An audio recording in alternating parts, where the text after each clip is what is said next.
नमस्कार दोस्तों, एक बार फिर से स्वागत है आपका हमारे चैनल पर। और आज हम आपको यूबीटीआर स्टाफ नर्सिंग की जो भर्ती है उसके लिए जो क्वेश्चन पेपर सेट होने वाला है उसमें 100 नंबर का नर्सिंग विषय से आएगा और 100 नंबर का आपका जनरल जो स्टडीज़ है उसमें आएगा। उसमें आपका जो है उत्तराखंड का क्वेश्चन होंगे 40 और आपका 30 क्वेश्चन होंगे आपके जनरल हिंदी से, और बाकी 30 क्वेश्चन जो बनेंगे आपके जनरल स्टडीज़ से बनेंगे, यानी उसमें जीके करंट अफेयर वगैरह सब होगा। उसका सिलेबस आपको दिया गया है, आप उसको अच्छे से रीड कीजिए। तो उसी बेसिस पर हम आज आपके लिए कुछ इसमें जो है प्रैक्टिस क्वेश्चंस लेके आए हैं, जो कि आपको ये बताएंगे कि आप जो है किस टाइप के परीक्षा में प्रश्न आएंगे आपके लिए। तो आइए हम स्टार्ट करते हैं। सबसे पहले इसमें हमने विलोम शब्दों को लिया है, हिंदी के क्वेश्चंस हैं। तो एक मॉडल टेस्ट पेपर है आपको आइडिया देने के लिए। तो अगर आपको ये पसंद आएगा तो हम इसी तरीके से और सीरीज़ को कंटिन्यू करेंगे। तो अपने कमेंट पर अपनी राय ज़रूर दीजिएगा इस सीरीज़ के बारे में। तो सबसे पहला क्वेश्चन हम इसमें लेके आए हैं, अवनत का विलोम क्या है। तो अवनत का क्या होता है, विनत होता है। ठीक है, अवनत का विनत होता है। सेकंड क्वेश्चन है, अर्वाचीन का विलोम क्या है। अर्वाचीन का होता है प्राचीन।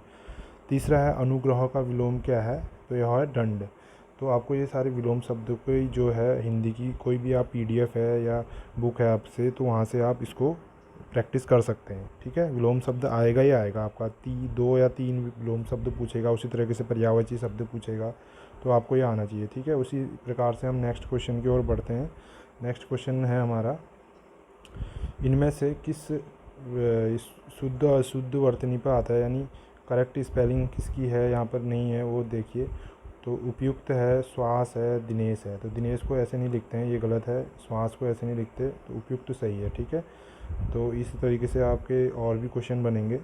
ठीक है, 30 नंबर की हिंदी आएगी, तो उसके लिए आपको उस ढंग से पढ़ना है। तो कहाँ कहाँ से क्वेश्चन बन सकते हैं आपके, मैं वो टॉपिक आपको बता रहा हूँ इन क्वेश्चन के माध्यम से। ठीक है, एक विलोम शब्द, समास, आपका पर्यायवाची हो गया, और शुद्ध अशुद्ध वर्तनी, तत्सम तद्भव हो गया, और क्या कहते हैं संज्ञा और उसके भेद वगैरह, सर्वनाम, ये सब चीज़ कारक चिन्हों पर आ सकता है। ठीक है, काल पर आ सकता है, क्रिया विशेषण पर आ सकता है। तो ये सारे टॉपिक्स आपको कवर होने चाहिए। ठीक, अब नेक्स्ट पढ़ते हैं क्वेश्चन नंबर 5 की ओर। 5th क्वेश्चन है, भला चाहने वाला। भला चाहने वाले को एक शब्द, एक समूह के लिए एक शब्द भी आ सकता है, हितैषी बोलते हैं। ठीक है, हवन सामग्री के लिए एक शब्द क्या होगा। हवन सामग्री के लिए शब्द होगा हवी। ठीक है, ये काफ़ी टिपिकल कुछ क्वेश्चन बन जाते हैं इससे, तो एक एक मार्क्स इंपॉर्टेंट है आपके एग्ज़ाम के लिए, इसलिए सभी चीज़ें कवर करके चलिए। ठीक है, आपका माना नर्सिंग में आप अच्छे हैं, लेकिन मेरिट जो बनेगी आपकी किससे बनेगी, ये पेपर 2 से बनेगी मेरिट। ठीक है, पेपर 2 में आपको हिंदी एक स्कोरिंग सब्जेक्ट होता है, इस पर कमांड कीजिए। ठीक है, और उसी तरीके से आप उत्तराखंड जो है, उत्तराखंड के क्वेश्चंस भी आएंगे। उत्तराखंड के लिए आप परीक्षा वाणी से पढ़िए, परीक्षा वाणी से आप कवर कीजिए उत्तराखंड के क्वेश्चंस, तो वहाँ से आपके क्वेश्चंस कवर हो जाएंगे। और नेक्स्ट क्वेश्चन पर आते हैं, हवन सामग्री के लिए कौन सा होता है, हमने हवी पढ़ लिया था। उपकार को ना मानने वाला, जो उपकार को ना मानता है वो क्या होता है, अनुपकारी होता है। यहाँ पर आंसर नहीं लिखा है उसका। ठीक है, क्वेश्चन नंबर 8 है, काली घटा का घमंड घटा में अलंकार क्या है। तो काली घटा का घमंड घटा, घमंड घटा घटा 2 बार आ रहा है, तो यमक है। जहाँ पर वर्ण मतलब शब्दों की और वर्णों की जो है आवर्ती होती है, यमक अलंकार होता है। तो अलंकारों की परिभाषा आपको याद होनी चाहिए, और इसके एग्जाम्पल्स भी याद होनी चाहिए। जो कॉमन से एग्जाम्पल होते हैं वो ज़रूर याद होनी चाहिए। ठीक है, नेक्स्ट क्वेश्चन है, अखियों हरी दर्शन की भूखी, कैसे रहे रूप रस रांची, ए बातियों सुनी रुखी। इनमें कौन सा अलंकार है। इसमें वियोग रस, रस भी होते हैं, रस भी इंपॉर्टेंट टॉपिक है। सारे आपके 12th लेवल तक के टॉपिक जो है हिंदी का आपको आना चाहिए, हिंदी। ठीक है, और इसमें हिंदी साहित्य को भी इंक्लूड कीजिए, कि जैसे आपके कॉमन कॉमन जो राइटर होते हैं, दिनकर है, सुमित्रा पंत है, महादेवी वर्मा है, तो इनके जो शैलेश मटियानी हैं, इनके जो जो इनके काव्य शास्त्र हैं, इनके जो बुक्स हैं, राइटर्स हैं, इनको भी आप साथ में कवर कीजिए। ठीक है, याद करना पड़ेगा आपको। तद्भव शब्द का चयन करो। तद्भव क्या है, प्यास, अग्नि, पीयूष। तद्भव मतलब जो हिंदी में, जो संस्कृत से हिंदी में आए हैं, तो उसमें उसको क्या बोलेंगे। तो अग्नि जो है तत्सम है, पीयूष जो है तत्सम है, प्यास हो जाएगा इसका आंसर। ये है तत्सम, ठीक है। क्वेश्चन नंबर 11 की ओर बढ़ते हैं। तत्सम शब्द का चयन करो, तीखा या फूल। तो फूल को तत्सम मतलब संस्कृत में, संस्कृत के शब्द होते हैं, तो फूल को क्या बोलते हैं संस्कृत में, पुष्प बोलते हैं। ये तो हिंदी हो गया, तो इसका मतलब तीखा जो है सही आंसर है इसका, तत्सम, ठीक है। नेक्स्ट, विद्वान शब्द का स्त्रीलिंग क्या है। विद्वान का स्त्रीलिंग, ये कन्वर्टिंग मतलब इसको स्त्रीलिंग में बदलिए, या ये दही कौन सा शब्द है, स्त्रीलिंग है या पुल्लिंग है, इस टाइप से क्वेश्चन बन सकते हैं आपके। तो एक एक नंबर यहाँ से आप आसानी से स्कोर कर सकते हैं, ठीक है। ये ऐसे टॉपिक हैं जो फिंगर टिप्स पर आपकी होनी चाहिए। तो विद्वान का शब्द स्त्री, विद्वान जो है पुल्लिंग है, और इसका स्त्रीलिंग हो जाएगा विदुषी, ठीक है। उसके बाद चाकू शब्द का बहुवचन होगा, चाकू शब्द का बहुवचन, एक वचन, ये सारी टॉपिक्स ये भी इंपॉर्टेंट हैं, उसमें से क्वेश्चन बन सकता है। तो चाकू का चाकू ही रहता है, ठीक है। जैसे प्रधानमंत्री का जो है स्त्रीलिंग या पुल्लिंग कुछ नहीं होता, वो एक ही माना जाता है, ठीक है, अभय लिंग में आ जाता है। उसी तरीके से चाकू हो गया, जैसे आपका सांस हो गया, ये जो है हमेशा बहुवचन में प्रयोग होंगे। कुछ शब्द ऐसे होते हैं जो हमेशा एक वचन में प्रयोग होते हैं। तो ये सारे जो कॉन्सेप्ट हैं आपके दिमाग में बैठे हुए होने चाहिए, क्योंकि एग्ज़ाम हॉल में आपका इन चीज़ों को बहुत प्रेशर होता है। तो ये जो आए आए सवाल होते हैं वो गलत हो जाते हैं, और इसी कारण आपका मेरिट में एक एक दो दो नंबर से आप जो रह जाते हो, ये ठीक है। अब नेक्स्ट क्वेश्चन हम पढ़ते हैं इसमें, क्वेश्चन नंबर 14। त्रिवेणी शब्द में कौन सा समास है। जैसे मैंने बोला समास भी एक इंपॉर्टेंट टॉपिक है, तो मैंने सारे इंपॉर्टेंट टॉपिक्स से एक एक दो दो सवाल इसमें रखे हैं आपके इस पेपर में, ताकि एक आइडिया लगे कि आपको ये टॉपिक से आपको 100% ये कवर करना है, ये इंपॉर्टेंट टॉपिक। बाकी आप टॉपिक नहीं भी छूते हैं तो ये करना है। तो त्रिवेणी, त्रिवेणी यानी तीन तीन घाटों का जो समूह त्रिवेणी होता है, ठीक है। तो ये क्या है, द्विगु समाज है इसमें, जहाँ पर नंबरिंग का आ जाता है द्विगु हो जाता है, सिंपल सा है, ठीक है। समाज के भेद पता होने चाहिए आपको एग्जाम्पल के साथ, ठीक है, कॉन्सेप्ट क्लियर होना चाहिए। रियति अनुसार शब्द की संधि विच्छेद, वेरी इंपॉर्टेंट, संधि विच्छेद और संधि कौन सी है इसमें, इससे भी क्वेश्चन बनेंगे आपके। ये ऐसे टॉपिक हैं जहाँ से आपके क्वेश्चन बनने ही बनने हैं। 8-9 टॉपिक ऐसे हैं, यहाँ से एक एक दो दो क्वेश्चन है। मतलब आप 30 नंबर की हिंदी है, तो मतलब ये समझिए कि अबाउट 24 मार्क्स आप लाएंगे तभी आप मेरिट में आ पाएंगे, ठीक है।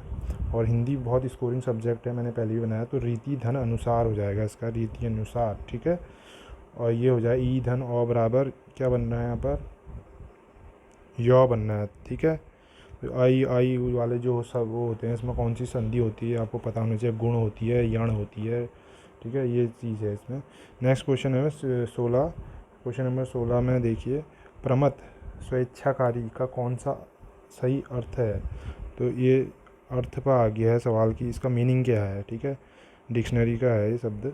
तो इसका उन्मत है, ठीक है। कनक, धतूरा का कौन सा सही अर्थ है। कनक किसको बोलते हैं, सोने को बोलते हैं, यानी एक पर्यायवाची शब्द पूछ रहा है, यानी इसका समानार्थी, पर्यायवाची, एकार्थी, अनेकार्थी, ये सारे शब्द व्याकरण के बुक में आपको बहुत मिल जाएंगे, प्रैक्टिस कीजिए इनके लिए।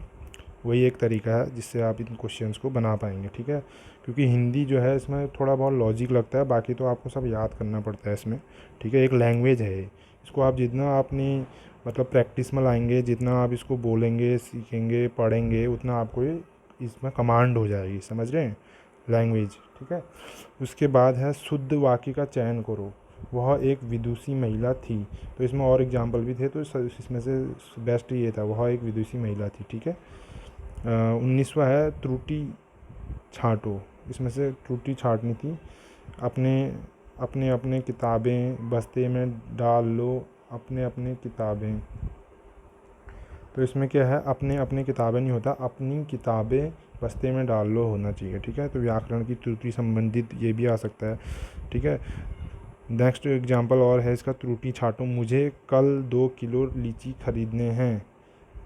तो इसमें है, इसमें त्रुटि है लीची खरीदने हैं, इसमें त्रुटि हो जाएगी। क्यों हो जाएगी त्रुटि इसमें, देखो, मुझे कल 2 किलो लीची खरीदनी है हो जाएगा, खरीदने हैं नहीं हो जाएगा, ठीक है, इसमें है, ठीक है। इसलिए पूरा लास्ट वाला जो पार्ट है उसमें एरर है, ठीक। नेक्स्ट क्वेश्चन है 21वां, माता जी को डैश, यहाँ पर रिक्त स्थान की पूर्ति करो करके भी पूछ सकता है। माता जी को डैश, जो आपको मतलब बोलने में सटीक लग रहा है वो आप यहाँ पर डालेंगे, माता जी को, और जिसका अर्थ सार्थक हो, ठीक है। माता जी को डैश रिक्त स्थान की पूर्ति करो, तो यहाँ पर क्या आएगा, माता जी को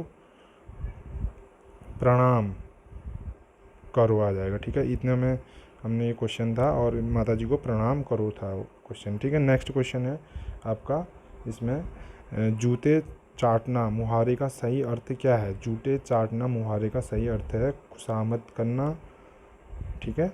ये मुहावरे लोकोक्तियाँ ये भी इम्पोर्टेंट टॉपिक है। खेल दिवस, अब थोड़ा क्वेश्चंस यहाँ पर से मैंने कुछ आपको, जैसे अदर टॉपिक हैं जो 15 मार्क्स का टॉपिक है, जिसमें आपके स्पोर्ट्स से आना है, अवार्ड से आना है, कंट्री कैपिटल से आना है, और करेंसी, और जो भी टॉपिक है इन्वायरमेंट साइंस वगैरह 15 नंबर का ये फिक्स है, ठीक है। तो ये 15 नंबर के टॉपिक छोटे छोटे भी हैं और आप इनको आसानी से कवर कर सकते हैं। तो उसमें से मैंने कुछ क्वेश्चंस डाले हुए हैं, 8-9 क्वेश्चंस। इस क्वेश्चन सेट में हम मात्र 30-31 क्वेश्चन देख रहे हैं। अगर आपको पसंद आएगी तभी मैं इस चीज़ को कंटिन्यू करूँगा, ठीक है। ये आपको जज करने के लिए है कि आपको कितना आ रहा है, आपने जो पढ़ा है, आपका इवैल्यूएशन है इस वीडियो के माध्यम से कि हाँ वाकई में आप एग्ज़ाम हॉल में जब परीक्षा देने जाएंगे तो आप कितना क्वेश्चन करेंगे। तो खेल दिवस यानी ये 29 अगस्त को मनाया जाता है। सबको याद होना चाहिए कि इस दिन ध्यानचंद जी का बर्थडे है। ध्यानचंद जी क्या है, ये हॉकी के जादूगर कहा जाता था। ऐसे करके भी क्वेश्चन बन सकता है, स्पोर्ट्स से क्वेश्चन आ रहा है, ठीक है। ड्राई आइस, ये साइंस का क्वेश्चन है। तो ड्राई आइस किसको बोलते हैं, सॉलिड CO2 को बोलते हैं, ठीक है। उसके बाद है रणजी ट्रॉफी कौन से खेल से संबंधित है। रणजी ट्रॉफी आपको सारी यादें होनी चाहिए कि फुटबॉल से क्या है, बैडमिंटन से क्या है, और जितने भी खेल होते हैं हमारे सबसे, ठीक है। तो क्रिकेट से रणजी ट्रॉफी है, ठीक है। उसके बाद एक क्वेश्चन और डे से ले रखा है हमने, ये हेल्थ वाला डे है। नेशनल इम्यूनाइजेशन डे कब होता है, तो ये करंट का सवाल भी बन जाता है, और ये होता है हमेशा हर साल इंडिया में 16 मार्च को इम्यूनाइजेशन डे के तौर पर हम मनाते हैं, ठीक है। उसके बाद क्वेश्चन नंबर 27 है, लक्षद्वीप की राजधानी कहाँ है। ये राजधानी और उससे आ गया है, तो कावित्री है लक्षद्वीप की राजधानी, ठीक है। तो आपको सारे स्टेट्स की, अपने यूनियन टेरिटरी की भी याद होनी चाहिए, प्लस आपके नेबरिंग कंट्रीज़, प्लस थोड़ा विश्व के जो कंट्री अभी हाल फिलहाल में न्यूज़ में है वो भी आपको याद होना चाहिए।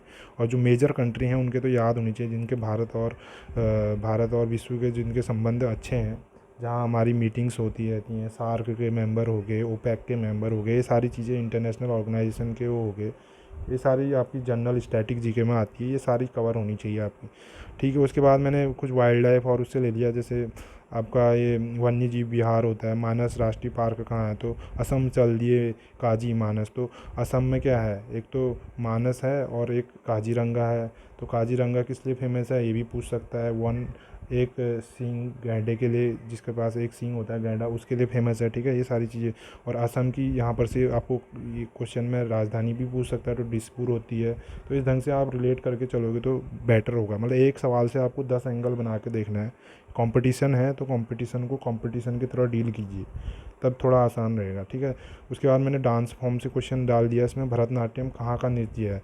तो भरतनाट्यम आपको पता होना चाहिए, सारे बेसिक जो नृत्य हैं ये तमिलनाडु का है, ठीक है।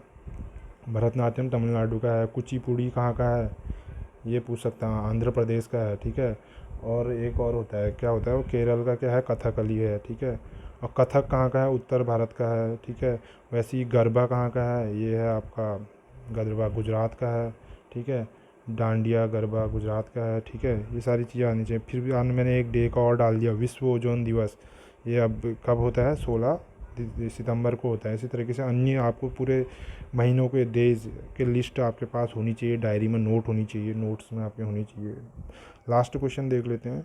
इसमें लास्ट क्वेश्चन है, खो खो में कितने खिलाड़ी होते हैं। ये फिर से एक खेल का सवाल डाल दिया मैंने। तो 9 खिलाड़ी होते हैं खो खो में, ठीक है। और हमारा राष्ट्रीय खेल क्या है, राष्ट्रीय खेल भी पता होना चाहिए आपको, हॉकी है हमारा, ठीक है। और उत्तराखंड का राष्ट्रीय खेल क्या है, फुटबॉल है। इसी तरीके से दोस्तों, आपको ये वीडियो अगर पसंद आ रही है, सीरीज़ हमारी पसंद आ रही है, और हमारा एफर्ट पसंद आ रहा है, तो कृपया करके अधिक से अधिक ये वीडियो शेयर कीजिए, लाइक कीजिए। अपनी राय हमें कमेंट के थ्रू बताइए, आपको किस टाइप का क्वेश्चन चाहिए और क्या आगे हम सुधार करें। और हमारे चैनल पर नए हैं तो ज़रूर सब्सक्राइब कीजिए। बहुत बहुत धन्यवाद। अपनी तैयारी में लगे रहिए और आपका एग्ज़ाम बहुत जल्द होगा। धन्यवाद।